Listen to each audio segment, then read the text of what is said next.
네, 피컨 뉴스 진행하겠습니다. 헬마우스 임경빈 작가 나왔습니다. 어서 오세요. 안녕하세요. 어떤 이야기 준비해 오셨습니까? 오늘도 대권 이슈에 묻혀서 놓쳐버리기에는 아까운 국정감사 소식들을 좀 챙겨봤습니다. 네네. 최근 이슈가 됐던 넷플릭스 드라마 시리즈 이제 DP라고 기억하시죠? 네네. 거기에 이런 대사가 있습니다. 제가 연기를 좀 해보겠습니다. 저희 부대에 수통 있지 않습니까? 네. 거기 뭐라고 적혀 있는지 아십니까? 앞으로 연기하지 마세요. 네. 그 연기 무슨 연기야 그냥 읽는 거구만. 여기서 한번 해주셔야 돼. 이렇게 물어보셔야 되는데. 네. 왜 이야기 꺼냈어요, 근데? 1953년 6.25 때 쓰던 거라고 이렇게 대사가 나옵니다. 그러니까 그래요? 그만큼 수통이 오래됐다는 얘기를 하는 거죠. 바뀌지 않는다. 어제 얼핏 뉴스로 본 것 같네요. 그렇습니다. 근데 이제 이번에 오늘 제가 준비해 온 거는 이 수통 얘기는 아니고요. 네. 수통은 사실은 2007년부터 알루미늄 새수통이 지금 보급이 되기 시작해가지고 10년 걸려서 거의 이제 보급이 끝났기 때문에 최근에는 국감이 잘 안 나옵니다. 네. 근데 올해는 나온 게 뭐냐면 6.25 때 쓰던 박격포입니다. 이번에는 6.25 때 쓰던 박격포. 네, 1950년에 첫 보급된 60mm 박격포 M19인데요. 네. 국방위원회에 이제 성일종 국민의힘 의원실이 밝힌 자료를 보니까 M19 박격포 1,450여 문, 그리고 역시 그 무렵에 보급된 권총 400여 정이 육군 제2작전사령부 등 일부 부대에서 여전히 사용 중에 있다. 이런 얘기입니다. 70년 동안 사용하고 있다는 얘기예요? 굉장하지 않습니까? 아껴 쓰고 있습니다. 예. 자, 국방부에서는 오래되기는 했지만 기능 검사를 통과한 거기 때문에 문제가 없다라는 입장인데요. 그러니까 이제 아직은 돌아는 간다라는 얘기인 것 같습니다.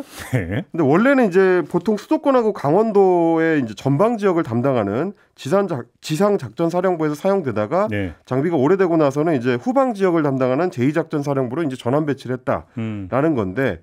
아무리 후방이라도 70여 년 쓰던 거로 훈련을 하면 그게 과연 이제 즉시 전력으로서 큰 도움이 될 수 있을까 좀 걱정이 되고요. 아나바다 박격포네. 그러니까요. 그죠? 아껴 쓰고 나눠 쓰고 바꿔 쓰고 다시 쓰고. 이야, 부러지기 전까지 쓴다는 것도 아니고. 예. 그러니까 SLBM 자랑하고 이제 현무 같은 세계적 수준의 미사일 자랑하고 이런 것도 중요하지만 장병들이 제대로 훈련받고 강한 전투력을 유지할 수 있게 일선의 장비 조금 고민이 필요하지 않을까 싶은 생각이 들었습니다. 그 권총은 누가 쓰고 있대요? 그 권총 역시 이제 훈련용으로 장교들이 사용하는 걸로. 야, 그 골동품 팔면 좀 어떻게 되나? 그러게 말입니다. 고철값이 더 나올 것 같습니다. 다음으로 넘어가겠습니다. 또 다른 소식은 이제 어제 클리앙 등 인터넷 커뮤니티에서 화제가 된 한국조폐공사 소식입니다. 네. 이 웬만해서는 이제 화제 중심에 설 일이 별로 없는 기관인데 조폐공사는 이제 돈 찍어내는 곳이잖아요. 그렇습니다. 어제 이제 커뮤니티를 보니까 무려 200억 원이나 사기를 당했다라는 뉴스가 큰 주목을 끌었습니다.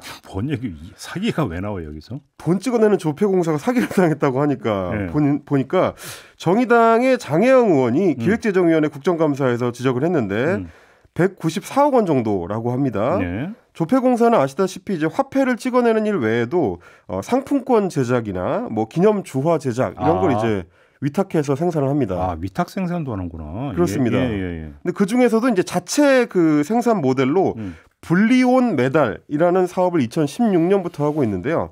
이게 이제 불리온이라는 거는 영어로 이제 금괴나 은괴를 의미하니까 한국 문화를 홍보할 수 있는 상징물을 금이나 은에 새겨서 메달이나 주화를 만드는 거. 저렇게 이제 상품화를 시키는 겁니다. 근데 여기서 사기가 왜 나와요?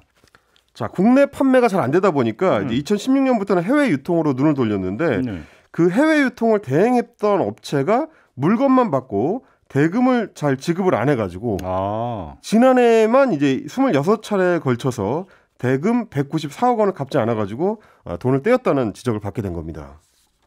그럼 그동안 뭐 한 건데요?